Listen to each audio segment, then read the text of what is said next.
If the government of a country ever steps in to inform Valve that they would like to have a game's mod removed from Steam, we know we're in for an interesting story. Like, what in the world is going on? So much so that a government needed to step in just for a mod? Yeah, because that has actually just happened involving South Korea and a game that I feel like I should have known by now. I'm gonna shamefully admit that I don't think I've ever heard of this game, but it's been out since 2010 and it is overwhelmingly positive ratings on Steam, and there are a ton of ratings, so it seems to be a very well-known game. I'm sorry if I should know this game and I'm just an idiot, but this is involving a game called Mount and Blade Warband by Tailworlds Entertainment. Now, as I said, the game itself wasn't removed, but rather it was just a mod. Now, why the mod was removed? In order to understand that, we actually have to learn a little bit of South Korean history here. We have to specifically learn about something that happened decades ago in 1980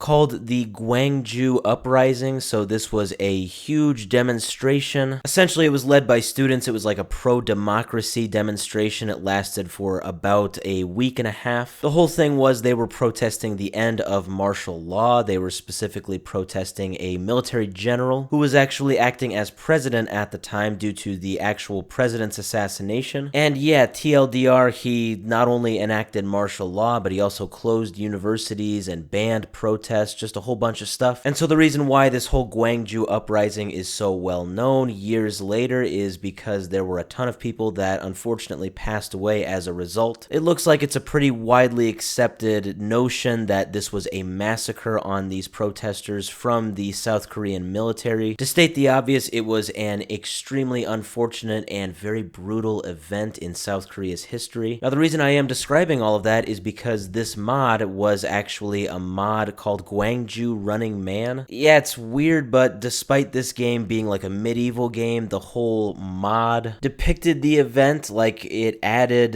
vehicles and buses and soldiers and these protesters. It was a whole recreation of this protest from what it seems, and that is when the South Korean government stepped in. Now, this is translated. I don't know if this is actually what these organizations are called, but I know at least one, but I actually think both are government organizations. So this is the May 18th Memorial Foundation and the Ministry of Culture, Sports, and Tourism. So these are both in South Korea, and they informed Valve of the severity of the problem, and Valve responded by blocking the problematic game worldwide. Another source I saw does actually specify that this was as of June 12th when Steam took this down, so just a little under a month ago. And really, from what I'm reading, the main problem that the South Korean government had with this mod is the way that they depicted this event. The mod basically depicted it as the protesters being violent and the instigators, and therefore it was justified that the military stepped in. This, I believe, is kind of a controversial take on things nowadays. I believe it's pretty widely accepted that this was, as I said, a massacre on these protesters. They were actually the victims, not the instigators. So that seems to be what the South Korean government took issue with. And it looks like Steam, they did cooperate. They completely took down this mod. The mod, by the way, has been up since September of last year, so, you know, it stayed up for about 9 months. I don't know when exactly the South Korean government stepped in, but yes. It turns out when the government of a country steps in and they request that, you know, not a game, but just a mod get taken down, Valve is pretty quick to respond and cooperate. And in this case, just from what I understand, I would say that it was pretty well justified that they take it down.